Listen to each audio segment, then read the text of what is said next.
everyone. Welcome to episode 5 of the Liberty Mastermind podcast. We are the Liberty 3. I'm Ox, along with my two co-hosts, Pat the Leo and Jack. Tonight we'll be discussing two topics. Number 1, the 8 fundamental lies of shooting. And number 2, shooting drills for couples. So briefly about me, I'm a PA. What is a PA, you might ask? Well, we practice medicine. I'm early career. I focus my time and resources on working with people with addiction. So I kind of focus on that, and I do some general psychiatry. And turn it over to my co-host, Jack. Jack, any updates? Not really, I guess. My name is Jack, and I'm an EMT, and I'm captain at Pickens Rescue 7, and I just completely went blank on stuff that I do. I do search and rescue, wilderness search and rescue. At Rescue, we handle everything from picking grandma up off the Florida car wrecks to gunshots and heart attacks and anything you can think of.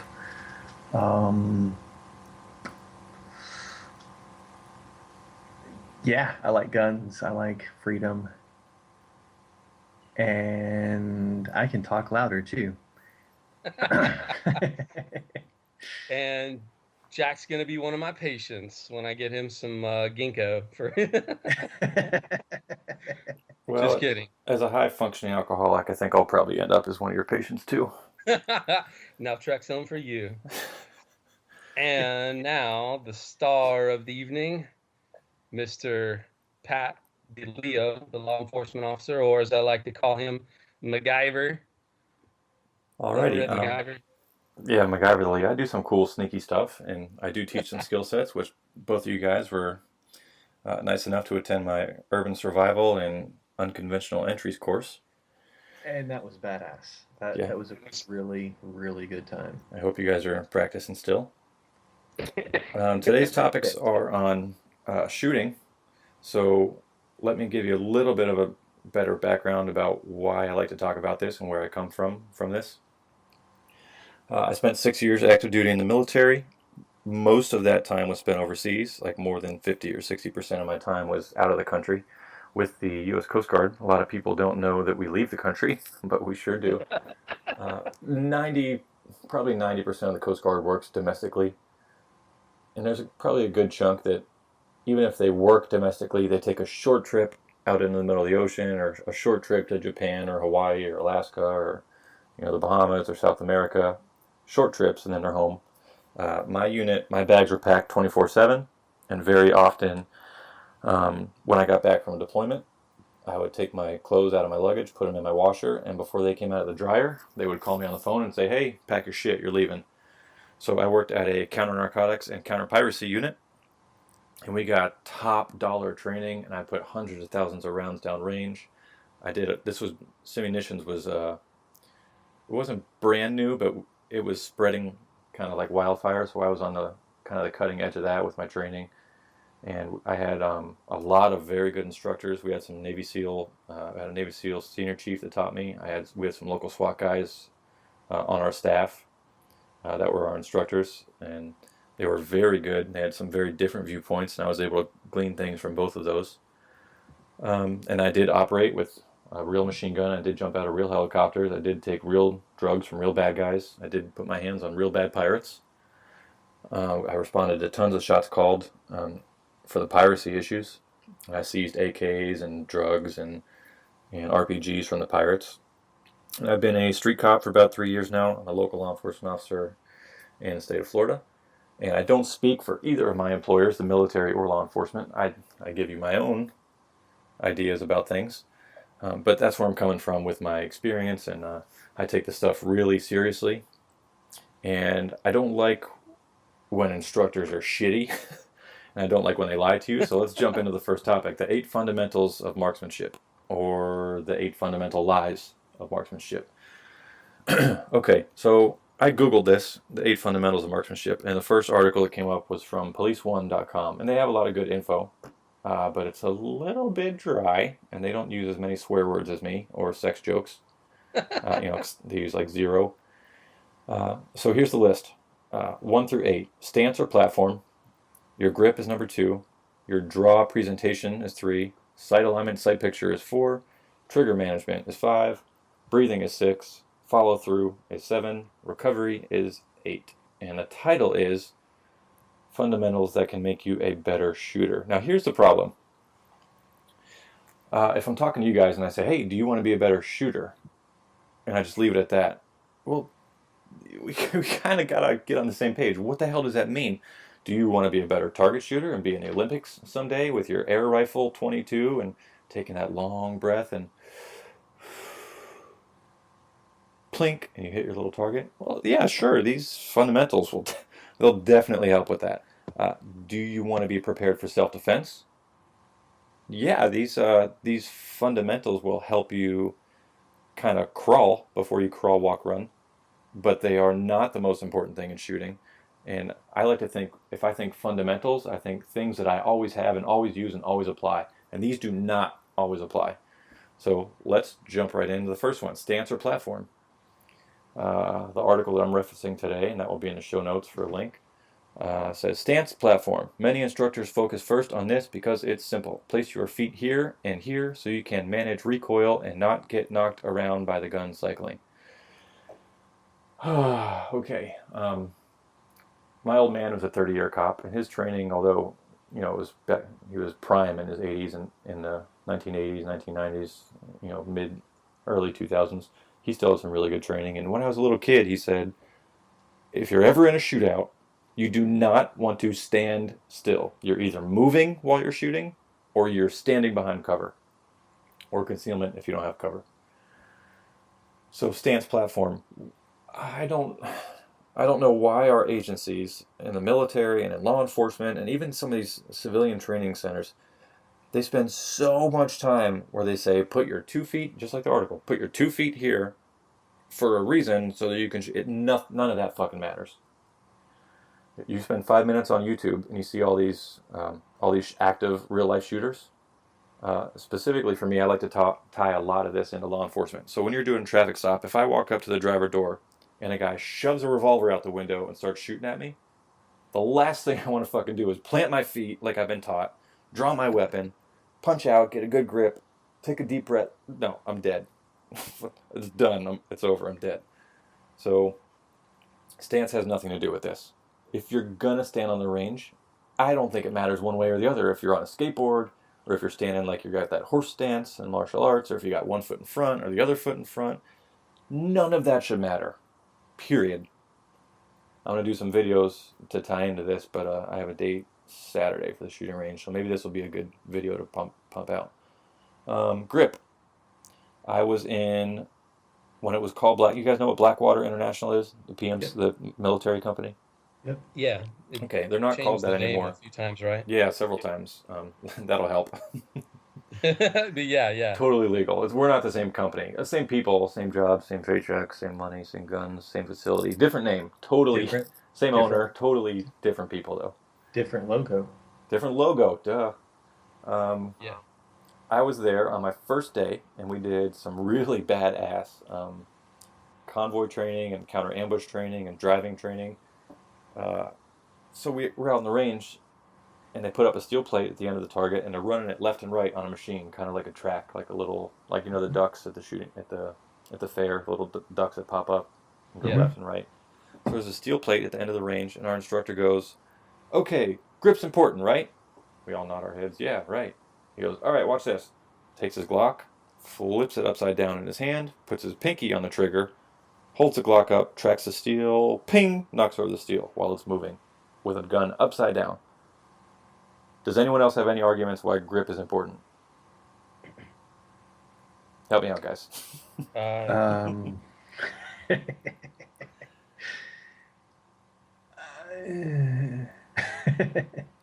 I got nothing. I can't defend that statement that grip is important. Not after that. It's a component. It's a component. I can also tell you, if you're taking your gun out and people are shooting at you and you're about to defend your life, and if maybe someone wants to grab your gun from you, because bad guys do that a lot, or even scared innocent people do that a lot, I would venture to say grab onto that fucking thing like your life depends on it, so that no one takes it from you or it doesn't fall out of your hand. I'm fine with Right. that.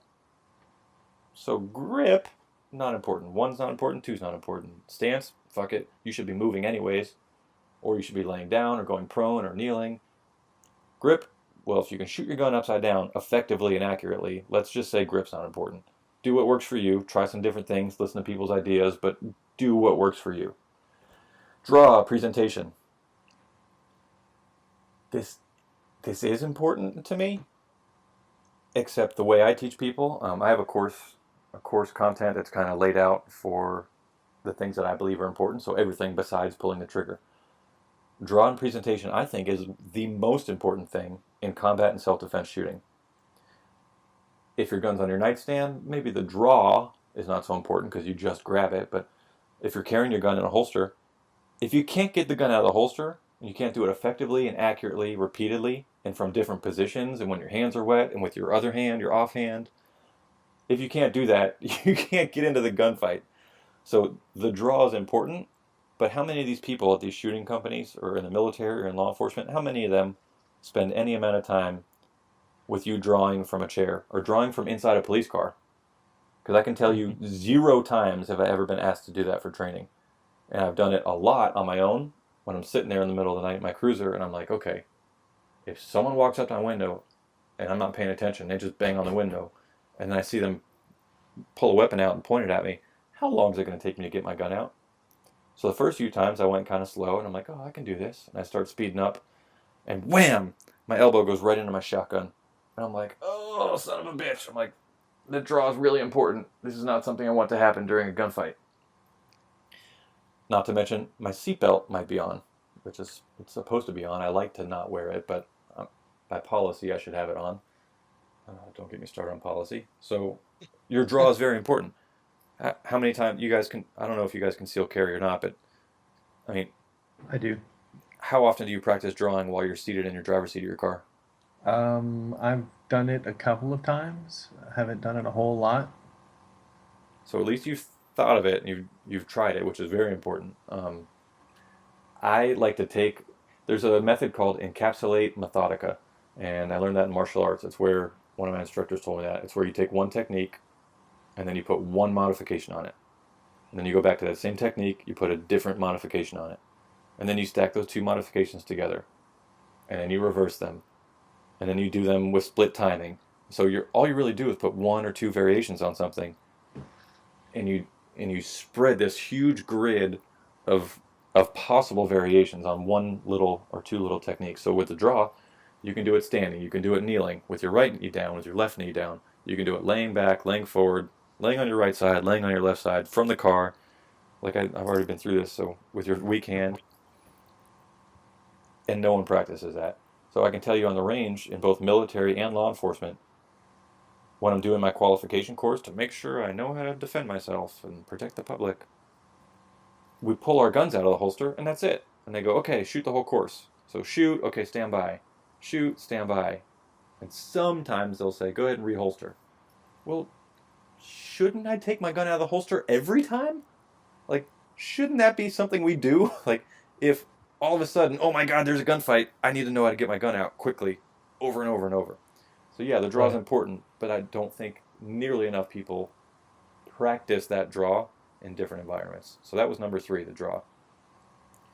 You know, I'm left-handed, so I've practiced, in my car, and I can get my elbow, in between the seat and the A post pretty easily. But I've never practiced that in my wife's car, where I'm usually the passenger. And yeah, so that's sorry, that's just something for me to think about. Oh, good. Pat, yeah. did you say that? So in going back to I think our last episode, maybe, or previous episode, in the police academies, at least the one you went through, they didn't really emphasize the importance of drawing the weapon and making sure that's a fluid movement, and Did I hear that right? There's still not enough emphasis on that, and I'm active. And my police academy was a joke, and in the state of Florida, I think we have about 67 counties, and I think almost every one of them has a different police academy. And some counties Mm-hmm. might have one or two because they might have a tech school or a college that serves as an academy. And no, the shooting was just god awful, terrible. We had a big old hillbilly that, you know, when you're gonna shoot, you shoot like this. And he takes a gun out of his pocket and points it at us and pulls the trigger. Holy. I'm like, are you fucking out of your mind? And he goes, don't worry, it's not loaded. And I'm like, what? It doesn't matter one way or the other. Don't. That's a fucking terrible habit. That's how people get killed. Yeah. I talked a little bit about simulations training. I'm going to start getting into that very soon with my private training. I've done a lot of that as an instructor and a student. And simulations told us that every single year they get at least one cop killed during simulations training. Because they think, oh, it's cool, let's just point this gun at someone and pull a trigger. Well, no, you have to be you should take every precaution in training to minimize the amount of times you point that weapon at that person. And with simulations, it's a paint bullet that goes in your regular weapon. And there's a slight modification, but they try and make the training environment very crystal clear and very extra safe to prevent that, but still it happens. So I don't know why this freaking nut job thought that was okay. So Wow. when he was around, I always stayed off towards the kind of blind side of his eye. Yeah, And, that's a good idea. Or I stood behind somebody. That's an even better idea. Let's talk. Since we're talking about simulations, I have a story you might like. So this is number 4 for marksmanship. The 8 fundamentals of marksmanship. I hear them referred to as the fundamentals of shooting, but like I said, they're not really fundamental because if you practice it for target shooting, it might actually be hurting you. Especially if you think these are the only options. I must have all these things before I pull a trigger. Well, you're going to end up dead. Because, number 4, sight alignment, sight picture. So the article I referenced, here's an excerpt from it. It says, for years I have combined these two because properly aligned sights means nothing if you don't know how to place them on a target. Simply defined, sight alignment is the front sight viewed through the rear sight, with them equally spaced and even across the top. Sight picture is those properly aligned sights placed over the intended target.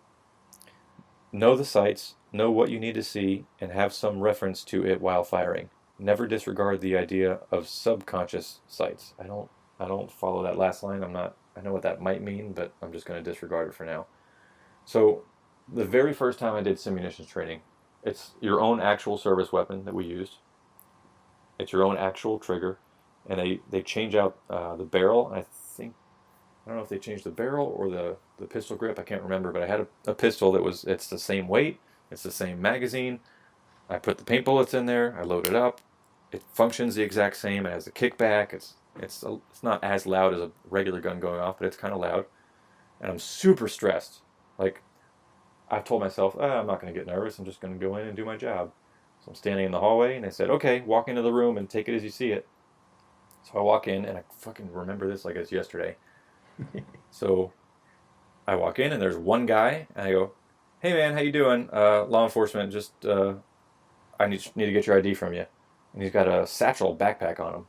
And I could see that he's got like all the shooting protective gear. So he's got a mask with goggles, and I have a mask with goggles, and I see he's got the padding on, and I'm like, shit, he wouldn't be wearing that shit if I wasn't supposed to shoot him. So he goes to reach in his backpack, and I take a step towards him, and I'm like, nah, don't do that. I'm like, I'll come up and get your ID from you. I don't know what that specific part, but I know he had a satchel. I know he looked at me. And so his hand comes out of the satchel, and he's got a huge machete. And I'm like, oh, well, thanks for making it easy for me, training staff. It was nice of you to. It's not like do I or do I not? It was clear cut. He takes out this machete, and he runs towards me, and he's like, I'm going to kill you. I'm like, that's a pretty easy shoot, don't shoot. So I draw my weapon, and I planted my feet, both of them right next to each other. I planted them. I punched out with my stance, which was a terrible idea when someone's running at you. And there was cover to my left, cover to my right, which I didn't utilize because my training instinctually was, oh, you're shooting. Draw your weapon, plant your feet. That's terrible. That is a terrible idea. But I punched my weapon out, so I got it in my hands. And then I remember pulling the trigger, and I remember seeing paint right between his freaking tits on his vest. And I pulled the trigger again. and I saw the paint land touching that same paint spot. I pulled the trigger again. I saw a third one land in a triangle that was probably the size of a quarter. And then he starts falling over to the ground, so I shot him again in the chest, and he still had a machete in his hand. So on the way down, I said, maybe I should give him one more. And I put a little blue paint splatter right on his freaking goggles between his eyeballs. And this was my first active shooter training, or active law enforcement shoot, don't shoot drill. And he lay down, and I was freaking, my body was cold, and I was like, holy shit. I'm like, all right, I got a job to do. Let's go do stuff. And instructors were like, time, good job. Why'd you shoot him? I'm like, well, he said he wanted to kill me. He had a weapon. He advanced on me. They're like, okay, a good shoot. And the guy stands up and he looks at his vest and he's like, holy shit. He's like, what are you, a fucking spy for the CIA? I'm like, dude, I just got lucky. He's like, oh, okay, well, did you see your sights on your gun? And I'm like, uh-huh. So I lied. I'm like, yeah, of course I saw my sights on my gun. I don't fucking remember shit. I know he said, I'm going to kill you. So I took out my gun, I pulled the trigger, and as I was going, I must have been hitting him. I saw the paint splatter on his chest. So it was a really eerie feeling with that time speed up, time slow down thing. But sight alignment, sight picture, I have no clue. My gun could have been up above my head. I would have had no idea. All I know is I pulled the trigger and it hit him. And still to this day, when I do force on force training, I tell myself over and over and over, I say, look through your sights when you pull the trigger. And I tell myself over and over. And then the bad guy comes up and he's got a weapon. And he says, I'm going to kill you. And I shoot him. And I'm like, did I see my sights? No. Fuck. I'm like, damn it. Why does that keep happening? But when I pull the trigger, I got no clue what my sights are doing. And let's be honest, does it really matter if you have a good sight picture or not, if you're hitting your target? So if I hold my gun down at my belly button and I have to take a contact shot, like if you go to hand me your ID, right? And we're within arm's length. And it's me and Jack, and I say, Jack, I need to check your ID, man. He goes, okay. He goes to hand it to me with one hand. His other hand pulls a revolver out of his pocket and points it towards me. I pull my weapon. We're 3 feet apart. What am I supposed to do? Put the gun between my eyeballs and your eyeballs and hope that the slide doesn't hit me on a return? Well, that'd be a bad idea. So do you really need sight alignment to hit your target? Fuck no. The gun needs to be pointing towards the target when the trigger goes click. That's it. It doesn't matter what your eyeballs see. It matters if the barrel is pointed towards its intended target. So number 4, not important. Yeah, I would agree, because most self-defense situations are less than 5 feet. Mm-hmm. And here's the other thing about sight alignment, especially in law enforcement. How many videos or even TV movies that are fake? The cop pulls out his gun and he's talking to the bad guy and talking to the bad guy. And the gun's like down at a 45-degree angle.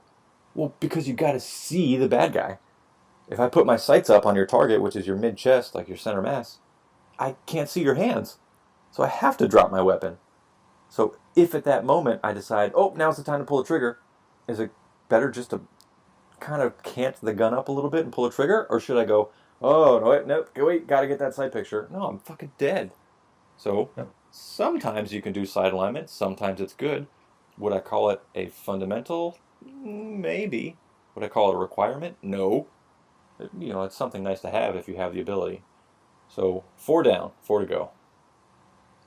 Trigger management. This one I learned that this was bullshit way early. The way I learned it was bullshit was everybody has different size hands. I don't know if you know that, but that's a thing. So like there was 1 or 2 females in my unit. And they were like, we can't reach our fingers all the way up on the trigger. And they're like, sorry, you have to. That was the old school guys. And we had people that actually shot people for a living come train us. And they said, yeah, just put your fucking fingers somewhere on it. And if you can hit your target, then you're good.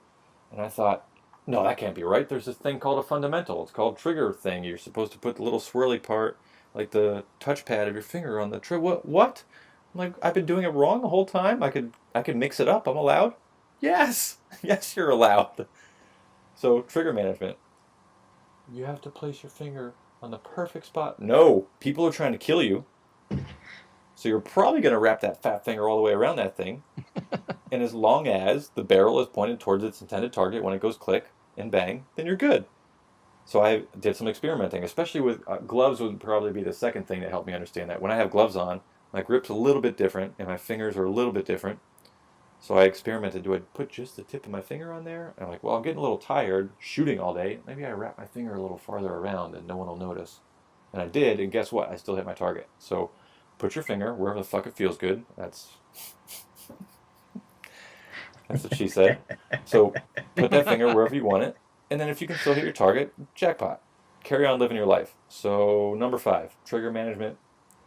What they mean is when you pull the trigger, don't allow it to rock your gun left or right. I get that. Right.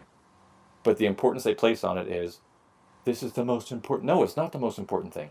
The gun has to be pointed in the right direction. That's it. So breathing. We talked about this. Ox, you'll remember this one. Remember we were sitting at the dinner table and we did that little mental, we were at Jack's dinner table and we did that little mental drill. Big Ox, you there? Yeah. You remember that drill we did at the dinner table, at Jack's dinner table? Is this where I passed out? Yes, Jack, you were adulting. You were being a sleeping family man. Maybe. So, okay, you guys know now. Okay, Jack, you can catch up on us. Here we go. Okay. So let's do a little mental experiment. If you're Okay. driving, audience, don't close your eyes. Just picture this in your mind's eye. So, breathing. Let's say I'm standing across the room from Jack here. And Jack says, breathing is a fundamental of marksmanship. You must have good breath control. Or, you're not going to be able to hit your target. And you believe that. And I go, okay, well, if you say I can't hit my target if I don't have breath control, let me take my gun out and point it at you. And I go to pull the trigger. Are you going to be nervous? Yes. Yeah. Because no matter what I'm fucking doing with my breathing, there's still a chance my gun is pointed in the right direction. So in the Olympics, or when you're at the shooting range, or maybe if you're a sniper, is it probably important to know that your chest will maybe sometimes affect the rise and fall of your muzzle on your long gun? Sure, it's very important. You think when the guys on the SWAT team are kicking your front door in with their rifles, do you think if they see a gun, they go like this? And they pull the trigger at the bottom of their breath? No, No. they're going, Fuck no! shit. As they're Yes, pulling the they're trigger. saying shit. Or they're saying, fuck yeah. Some people are into that. I would like to not shoot anybody. But if you try to kill me, I'm not really going to apologize. So yeah, breathing has nothing to do with it. If you're a sniper, if you have a long gun, and if you're waiting to take that perfect shot, sure, be aware that when you move your body moves. When you breathe and move your chest moves. How does that apply to self-defense or combat? Practice shooting when you're out of breath and you're exhausted and you're scared and and you still have to hit your target, because that's real life. That's not shooting range. That's not target training. That's not some guy that you pay $30 to once a month to take you to the local indoor shooting range where you can only do one shot at a time slowly. Breathing is a thing. You shouldn't hold your breath for the duration of the shootout, but be aware that you still need to be able to hit your target no matter what your breath is doing. So 6, not important. 7, follow through. I'll read you the excerpt from the site here, because follow through could mean many things. What it means to them, the author of this article, is one of the most important and least adhered to. Follow through means maintaining all of the fundamentals through the break of the round, staying with the sights and following them into recoil. Follow through is easiest when you have a solid platform, good grip, and an understanding of the importance of sight alignment and sight picture. Most people skip this follow-through step and quickly look at their targets to see how they did. Well, if that doesn't shine a bright light on this, looking at their target. I think he means paper target. Real world target, I'm not so concerned with whether my first round hit exactly where I wanted it or not. I have a threat to deal with, because my life or someone else's life is on the line. So I'm not so worried about follow-through in the sense of keeping my breath control, keeping my grip, keeping my stance, keeping my breathing. Those things aren't important to me. This might sound like a theme here, but pointing the barrel towards the bad guy when the gun goes click is the most important thing. So, And in that situation, you're going to lose all of your fine motor skills anyway. So you're going to lose a lot of them. I don't know if you'll lose all of them. I think there's a case to be made for high stress can sometimes, if you're very practiced in it, like surgeons. Precision shooters. That's true. But you don't lose all of them, but yeah, I would say not- you definitely lose a lot of them. when I'm all over a patient and I'm all bloody and things are going bad and we're trying to make it better as fast as we can. I'm not thinking about my breathing. I'm not thinking about. I'm not thinking anything except the situation at hand, like the problem that needs to be solved right now. Right. I'm not thinking about all the minute little things like what's the proper hand placement for me to be doing this thing. How I don't know. It just I don't think about anything like that. Here's where follow through, I think for me, is very important. But like I said, framing is really important when you're teaching people. I like to give a frame of reference. So like we did with those drills, like, okay, we need to get in this vehicle, but we don't have a lot of time. We have some time, but not a lot of time. So I'm your chief. I'm leaning over your ear, and I'm like, hey, can you get me in there? Because there's important information in there. The guy's at the hospital. We need his freaking. He's got some prescriptions in there. We'd really like to know not to overdose them. We don't really want to break the window, but can you kind of pick the lock? So I like to give you a little bit of a framework where this is not you sitting on the couch picking a padlock. This is real life where it's raining or it's cold or it's hot and you have a mission and things to do. So when you're teaching people the fundamentals of marksmanship, I frame it with follow through is one of the most important things in shooting in real life. So you break that first round, bang, gun goes bang.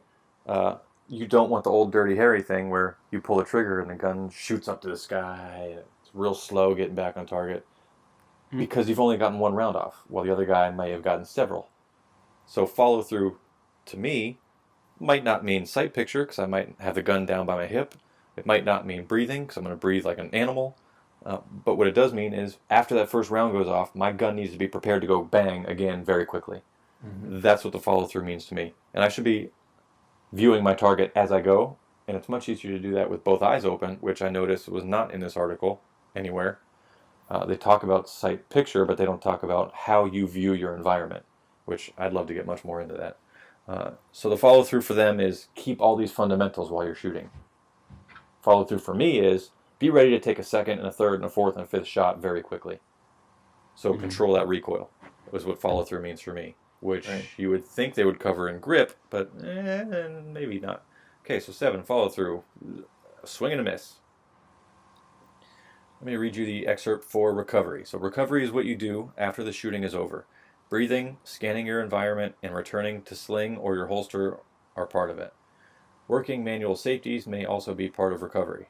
This fundamental can save your life or someone else's as it is about situational awareness, knowing your environment and potential threat it might present to you. This even includes those around you at the local shooting range. Sure, some of that's important. Recovery is what you do after shooting. If you're being taught recovery, it's really going to depend on your environment. We talked about the stay or go drills, I think, once or twice on a previous episode, but we're going to get into that here in a second, where that's going to make a lot more sense. So recovery, for me, I do my shooting. Recovery should definitely be scanning my environment. So I'll do something called little look, big look. It's what I started learning, I don't know if it was before or after the first SWAT school I went to, but it's a very, very common phrase in the circles that I work. So bang, bang, bang, bang, bang, guy falls down to the ground. Well, I do two things. I do a little look, which includes the threat and the immediate area around this threat. So if I shoot you and you're in your kitchen, you fall down, I look at you, I look at your hands, I look at your face, I look at my bullet shots on you, I look and see if there's any grab weapons around you, I look and see, did your gun slide across the floor? That's my little look. A little left, little right, little circle, okay? Big look. I look to the left into the living room, I look to the right to the front door, and if I have a partner with me, it's really good to do a quick check behind me to make sure my partner doesn't fucking shoot me because he sees you with a gun. Mm-hmm. So little look, big look. That's part of my, what he calls recovery. I call it, post-shoot, whatever. Bang, bang, bang, threat's down. Okay. I scan my threat. I look around a little bit. Okay. I scan my environment. I look around a big bit. Okay. I look back at the threat. Recovery should also be your weapon management, your ammo management, and especially in law enforcement, your radio talk. And if you're a civilian, you need to know, okay, I need to get my phone out with my left hand, keep my gun in my right hand, I need to dial 911, I need to hit send, I need to tell them what I'm wearing, my name, tell them that I have a gun, I've been involved in a shooting, and I'm the good guy. That's all part of recovery. Your communications, you're looking around. Now, you need to move to cover as well? Okay, so maybe one of my instructors used to say this phrase, people don't die right. So he said a number of people that he shot, he shoots, they fall down, and then he's like, stop fucking moving, I'm gonna fucking shoot you again. And they're like, then they grab the gun again, and he has to shoot them again. He's like, what the hell? He's like, on TV, you shoot him one time, he flies across the room. He's like, these people don't die right. So you need to keep that in mind too. And the reason one of those things happens is there's a book called On Combat that is my freaking Bible for shooting and high stress incidents. And I did a book review of it on my website. I highly recommend, if you're concerned with self-defense and you think you might ever pull a trigger for something, I 100% recommend it. I don't make people buy things, but that's on the definite yes. You should definitely, if you're interested, make that part of your list. And in that book, I don't know if it was in the book or when I heard him speak, but it's by a guy named Lieutenant Colonel Dave Grossman. And he says, hydraulics become a factor. So you get shot in the heart or in the guts or in the arm or in your leg or in a big artery and you fall down. Well, yeah, you're down now, but maybe you're hurt, maybe you're scared, maybe you're confused, maybe you had a brain overload. So it wasn't really that you got knocked down, but maybe your brain was like, oh my God, I don't know what's going on, I'm going to fall down. Well, when your consciousness kind of stirs a little bit, your heart also doesn't have to pump blood all the way up to your brain. So now your heart just has to kind of pump whatever's blood is in there kind of sideways to your brain. So it's easier for your heart to work now. Right. And you might be full of adrenaline, which maybe you weren't before. Maybe you had a gun in your hand, you got caught off guard, you're kind of cool and collected. Bang, you get shot, you fall down. Now you're like, shit. Your blood starts pumping. Well, now you have those hydraulics again that are working a little harder. So maybe now you have more of an ability to re-grab a weapon and get back in the fight. So recovery needs to be little look, big look, get behind cover, keep my eyes on my target because he might get back up, get me some help on the radio or on my cell phone, scan my environment, make sure your buddy doesn't come around the corner. I need to breathe, and I need to look and listen. And maybe I hear footsteps coming that I wouldn't have heard if I was just, big look, look at the target, okay, put my gun away. I think putting your gun away should be so much slower than what we train for. Because I'm sure you guys can imagine on the range, they go, okay, shoot, bang, bang, bang, and holster, click. Well, how about this? Shoot, bang, bang, bang, assess your target, little look, big look for cover, grab your radio mic, okay, advance on the target, okay, do a tactical reload to get some more rounds in your weapon while you're still keeping it hot. And then, what was the last thing I said? Help me, boys.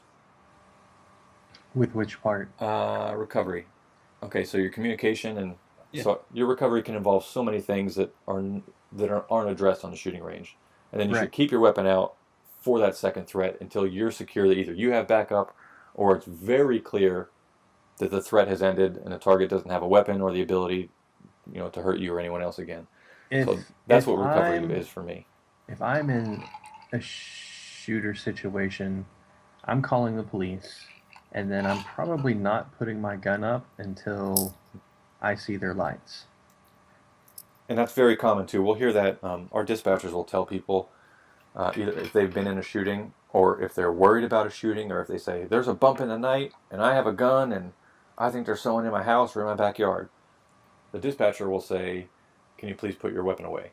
And they'll say, no. And they'll say, okay, can you please put it away when the blue lights get there? Or I've actually had people that I'll tell dispatch, hey, can you ask them once they see my blue lights, at that point, can they please holster their weapon, and can you keep them on the phone and confirm that for me? And a lot of times people are very happy to do that, so that's not unreasonable at all.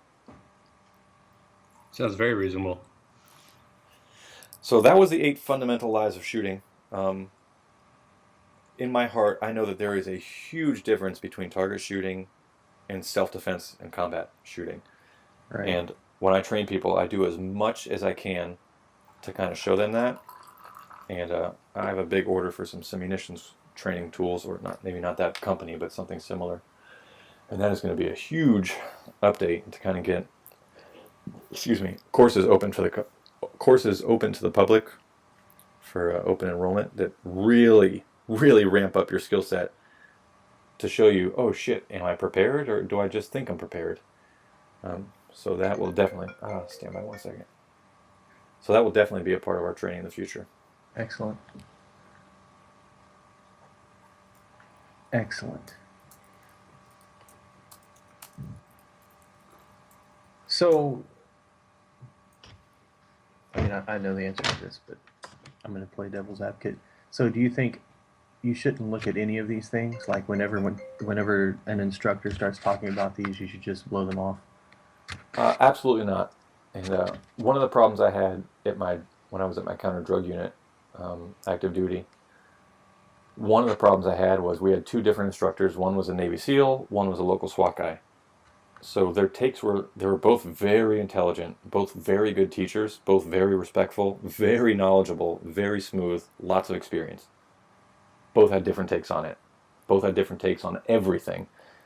So there was a problem when one of them was the instructor in one shooting room and the other one was the instructor in the other shooting room, and we're going through this shoot house with targets that talk back to you, and you shoot them and they shoot you, and the instructor debriefs you.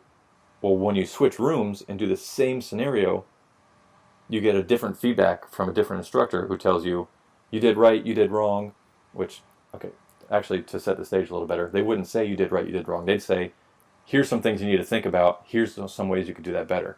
And often they were conflicting. So a lot of my friends at the unit were like, oh, I fucking hate these guys. One of the guys said I did it right, and the other one said I did it wrong. And I'm like, at first I was like, yeah, shouldn't they be on the same page? But as I learned, I said, you know what? This is a beautiful gift. I have two different people give me two great resources of tools that might work for me. So fuck it. When I go in a room and they say, hey, you could have done it a little better if you did it this way, I'm like, yeah, but I don't like that way because of reasons. I'm my own individual person. Mm-hmm. I want to live. And if I want to do something that I think is going to make me live a little better, I'll take what you're saying into account. And if I have conflicting information, I'll weigh the two and I'll take the one I like, which I think is so adult-like to say, okay, I got two options. Which one do I like? Let me try that one. So, no, you shouldn't disregard your instructors when they give you this info, but you should be aware, even when I teach people, don't take everything I say for gospel. Absolutely not. I like to lie to my students a lot less than everyone else, but I might say something that I don't realize is false or misleading. I don't think anyone's immune to that. So you should absolutely be questioning all the training you get. And if they tell you this is a must and this is necessary, you might want to send them to this podcast. Or you might want to say, okay, so do you believe that I can't shoot what I can't see? And they go, yeah, you can't shoot what you can't see. That's true. Okay, well, close your eyes and point your gun at them. No, don't do that. I'm kidding. Close your eyes and point your finger gun at them and go, okay, if this was real, would you be nervous? They'd be like, well, yeah, what? And when you start getting that, okay, you're onto something. Which, that's my favorite one. I'm surprised that wasn't in here. Maybe I could have used that one for sight alignment. But if I don't see sight alignment, okay, well, I'm not looking at my gun. I'm not looking at my target. My eyes are closed, but I'm still pointing my gun at you in your general direction. Would you be nervous? Or would you be like, he can't shoot what he can't see? No, you'd be like, oh, shit, someone's pointing a gun really close to me. I should probably leave here or figure something out. Right. So really, listen, but be open. Mm-hmm. Which is a great way to be in life in general. Exactly. That works well with liberty, too. Absolutely, and I think this is true, too. I mean, this is a great drill for your liberty. Let's say the liberty of you to provide your own self-defense, or for you to provide good self-defense or good combat training. You need to have the skills of critical thinking. So you need to ask yourself, and if you want, ask your instructors why that's important. And if it's possible that maybe that's not always true, which would mean, isn't it not a fundamental at that point? Is it a fundamental target shooting? I think absolutely. Is it a fundamental self-defense shooting? Absolutely not.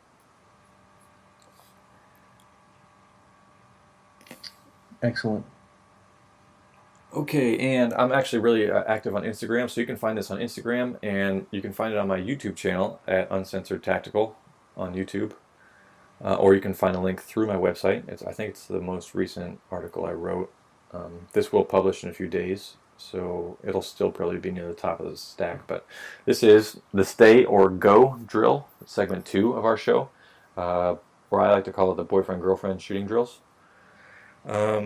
I think we talked a little bit about this offline. So let me walk you through the drill that I did, just as an example. So, to get your loved ones on the same page, I told all of my girlfriends, listen, I do carry a gun. I am in military and law enforcement, and regardless of whether I am or not, I'm going to carry my gun. I'm going to defend myself, and I'm going to defend you.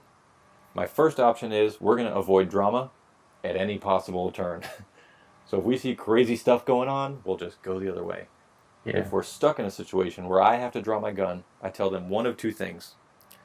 If we're walking and we're holding hands and something fucking crazy happens and I say, stay, that means you get right behind me, you grab onto my belt or my shirt or my pants, or you put your arms on my waist, whatever. I take my weapon out, you use my body as a bullet shield, because right now I've determined that it's safer for you to stand behind me than it is for you to go running around like crazy or to lay down on the ground. So I want you right behind me. I deal with the threat, and I can even change that later and say, okay, now I need you to do this, and then you go do it. So stay is the first option.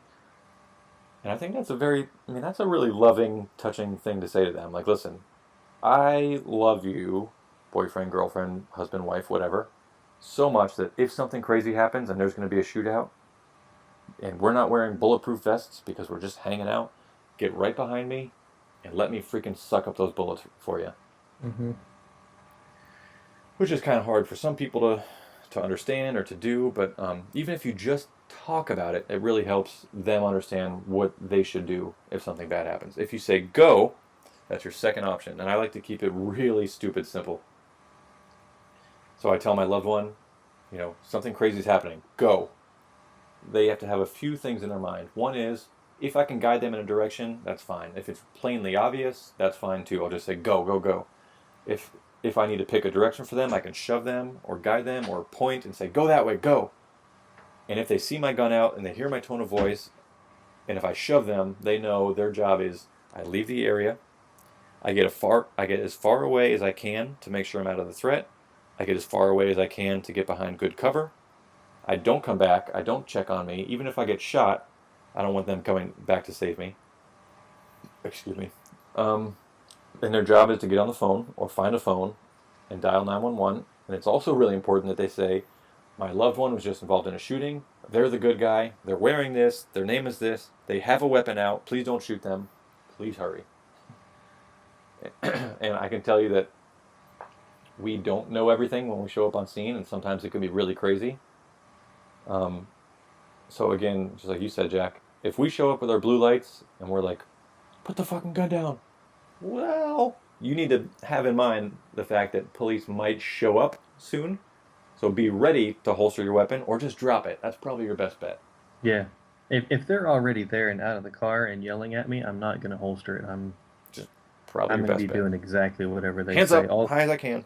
Although, they're probably screaming, put your hands up, lay down on the ground, turn around and walk backwards toward me, like all at the same time. Don't move, 50 God, different. that's classic, isn't it? So that's where simulations comes into play. So that was one of the first lessons I learned with my force-on-force training.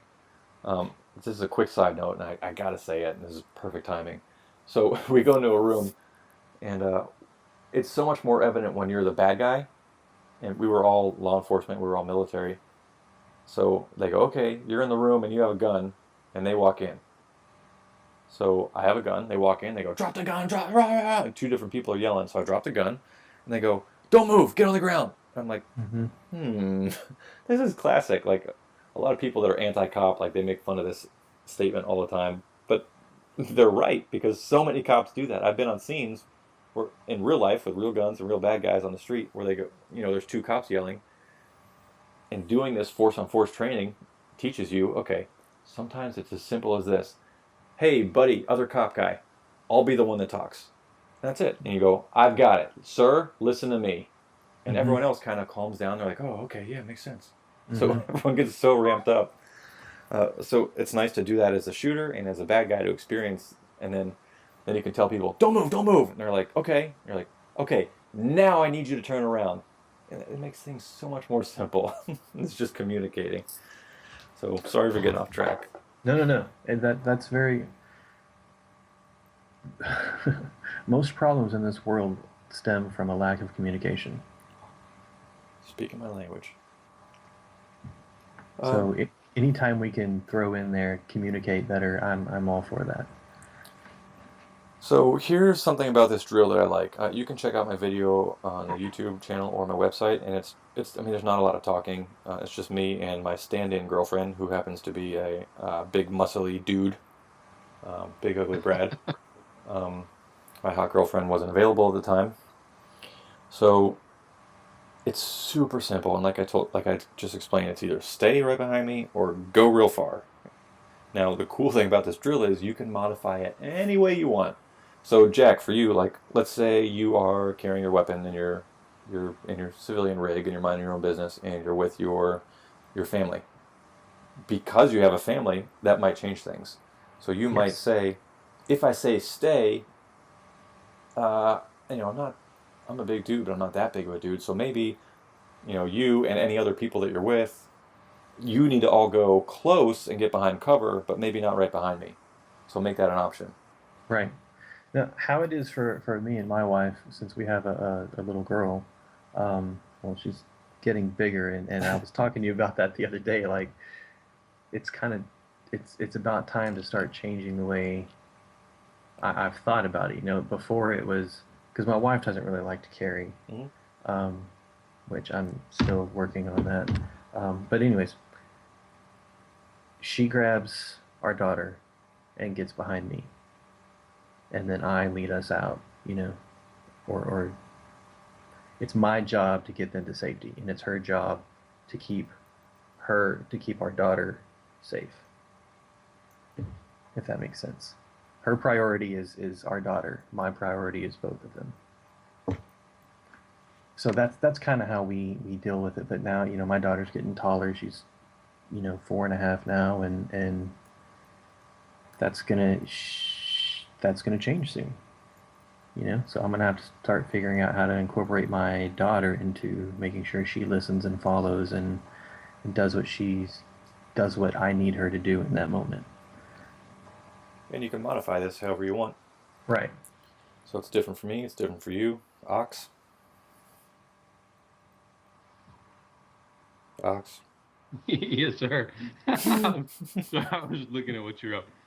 I was my mind's on two other points I was hoping you can drive home. Yeah. You touched on them, or at least one of them, but I'm really hoping you could drill home or highlight what to tell dispatch if you are former military, if you're law enforcement yourself, if just Joe Blow, whatever, and you are involved in a shooting, you make a call to 911. What do you tell dispatch? You said it earlier, but I really want to drive that point home. Okay, because I so don't think people really think about that. yeah, there's a couple different ways to look at it. If you're active law enforcement, you're kind of cheating yourself if you haven't practiced, at least like sitting at home in your bedroom by yourself. If you haven't even practiced saying out loud, bang, bang, bang, bang, bang, whew. And some of our codes would be like, oh, dispatch, give me clear radio channel, stop all traffic. I've been involved in a shooting. So that they know no one else is going to step on your toes on the radio and say, oh yeah, let me do this traffic stop. You don't want that. So say, hey, give me a clear channel. And everyone knows, oh, shit's going on.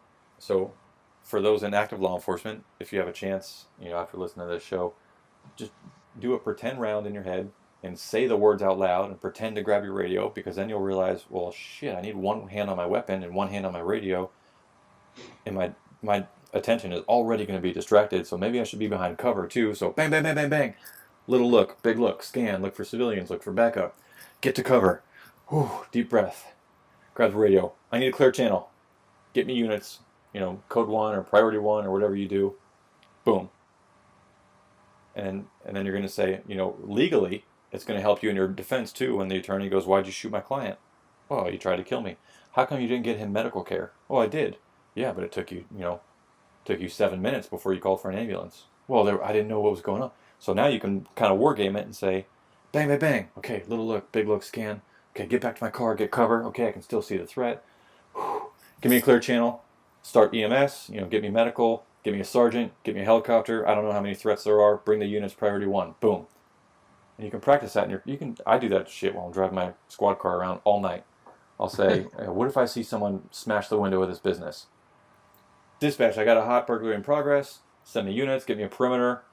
Second unit on scene, call out perimeter spots. I'm going on foot. Boom. Did you say smash a window with his business? I don't think I did, but if I did, yeah, maybe he's got something going on. So yeah, if you're active law enforcement, that's a route you're going to want to take.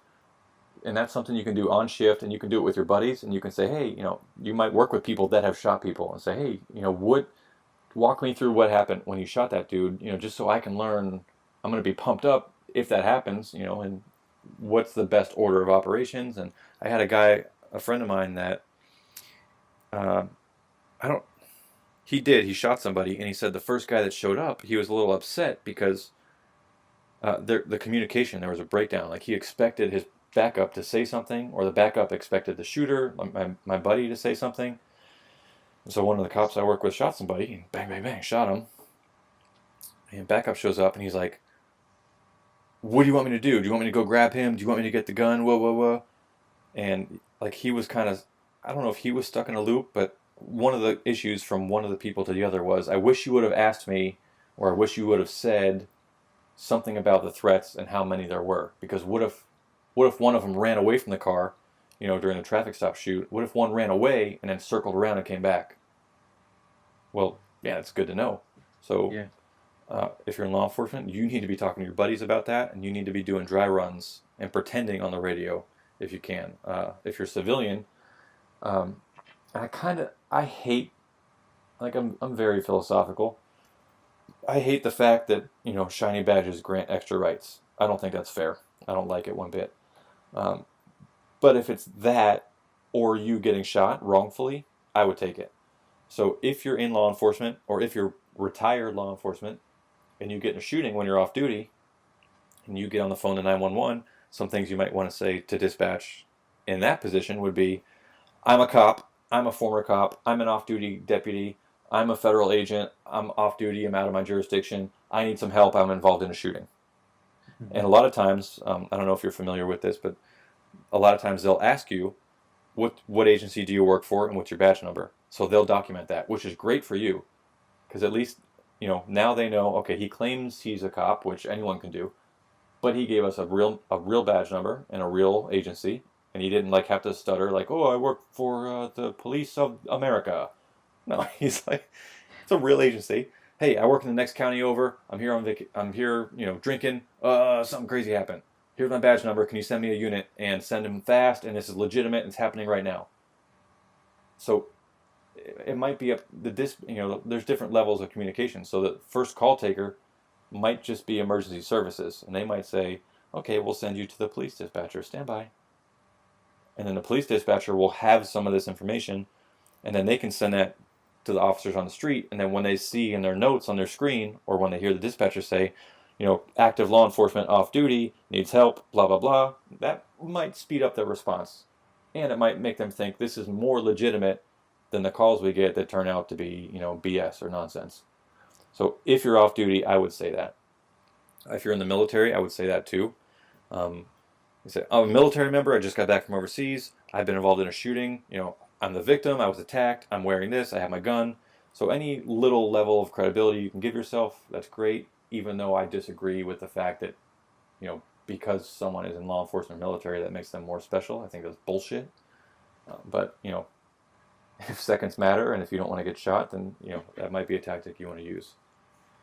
So what if you're not in any of those? I would be very clear on the radio, and I would do just the standard method I told you guys earlier, which is, I'm in fear. That's very good too.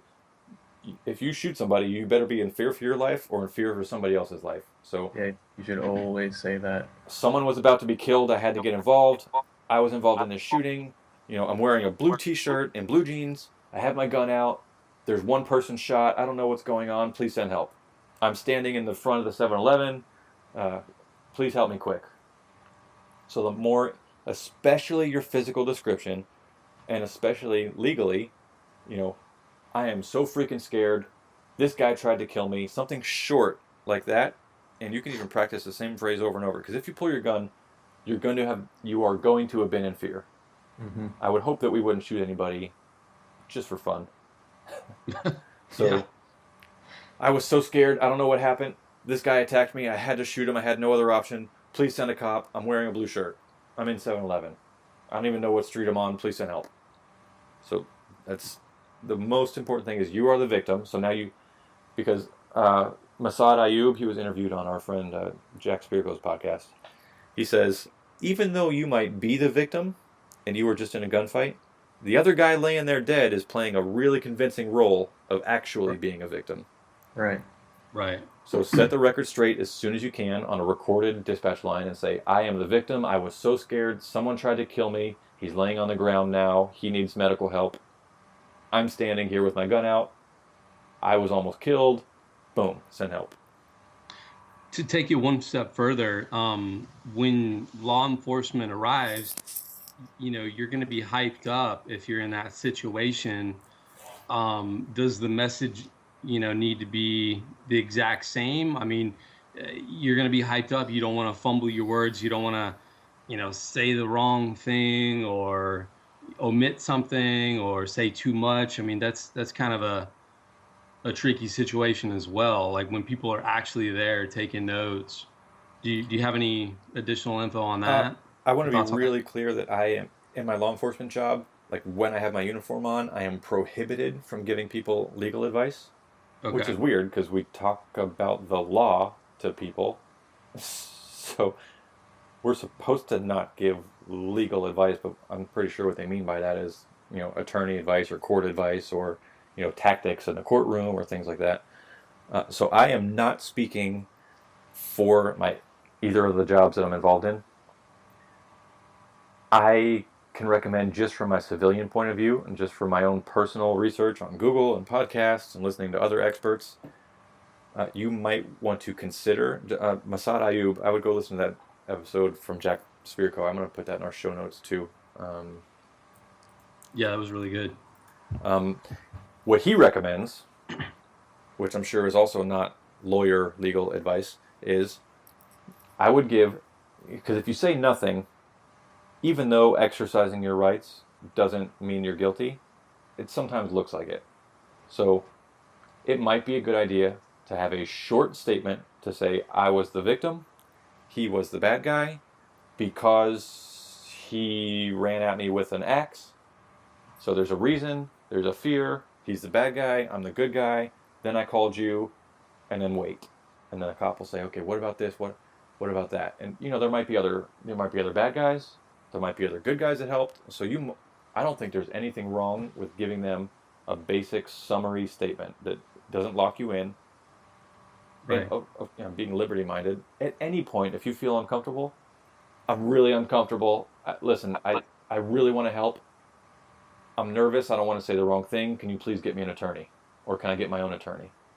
So I'd like to help, but I really feel uncomfortable answering your questions. I'm really shaken up.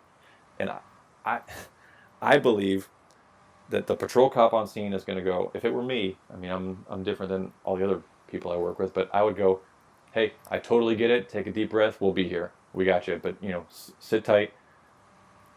I'll call my sergeant. We'll see if we can get you an attorney out here, or we'll see if we can just release you for the night if you want that, and we'll have a detective meet you in the morning. Something like that. And that's pretty common. I know a lot of people that have been involved in shootings for self-defense where we show up, we go, what happened? They go, this happened. We go, okay, well, we're going to take your weapon as evidence, but, you're free to go. For now, we believe this is self-defense. If you want to contact an attorney or whatever, we'll have you come in later tomorrow for an interview if you're okay with that. Yeah, sure. Okay, great. So it's not, just like most of the things in law enforcement, it is not what you see on TV, usually. Right. Well, that's great. That's no great. high fives and going to get a beer afterwards. As far as I know, no high fives.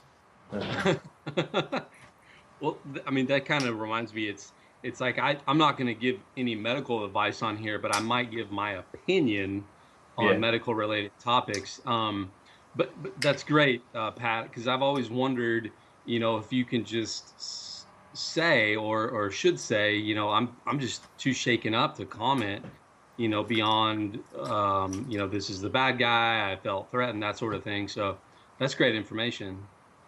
Sweet. All right, any other?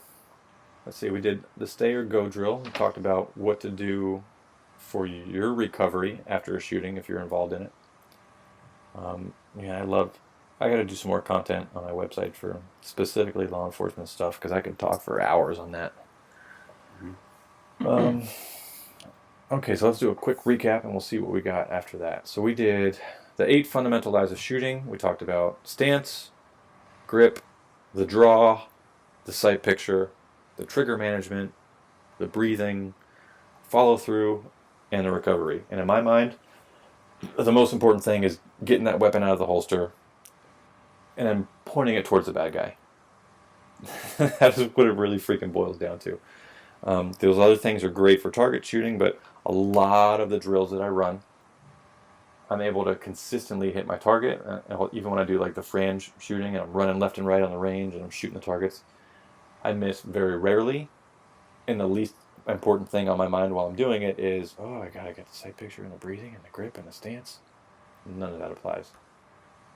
Sometimes that takes a couple thousand rounds to get that. But there are so many more things involved in self-defense and combat than just pulling the trigger. So those were the 8 fundamental lies of shooting. We talked about stay or go drills, which I really like them because you can start it off very simple and say, if I say go, you get the hell out of here. If I say stay, you get right behind me. And then you can modify it as many different ways as you want. You can put in the third option, like get cover. Or if your loved one or like you're out with the guys drinking, or you're not supposed to drink and gunfight, but if you're out with the guys fishing or hunting and something freaking weird happens, say, you go cover, I'll stay here, or I'll attack, you flank, or you can make it really simple with really short, clear, concise orders. Because another thing I learned in that force-on-force training with the military was, having a tactical discussion in the middle of a hallway during a gunfight. We need to move forward. Well, we need to move back. Well, what if we do this? Oh, we're all dead. Doesn't matter. So try and avoid having that tactical discussion. So it's one word, stay, or another word, go. And then you can modify. If you know that both you and your partner carry, you can make it a plan. You can say separate, and then your partner with your gun, they go out and do whatever the hell they think is smart, so they can leave, or they can stay, or they can flank, or they can get cover, while you make your own decisions. So that's good too. I like it. All right, so how does all this pertain to liberty? You want to help me out a little bit with that, boys? Well, we kind of hit on that a little bit at the beginning. Having critical thinking skills. I guess we need to do a whole episode on critical thinking skills and how to obtain them if you don't have them. Maybe critical thinking drills. I don't know. I know a lot of people who have no critical thinking skills. Yeah, I used to be one of them, and I used to be very blindly patriotic. And I think when you're blindly pro or anti anything, your critical thinking for that subject goes out the window. I absolutely agree. So I am not blindly pro law enforcement. I'm not even pro law enforcement, period. I'm critical thinking law enforcement, and I'm happy with that. Yeah. I like that idea for some content. I actually have an article that before this call started, I was halfway done writing up about some critical thinking for leadership. Ooh, excellent. And that might be a good one for next time.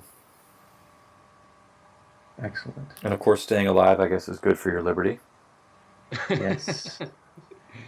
And defending yourself is good for your liberty. Mm-hmm.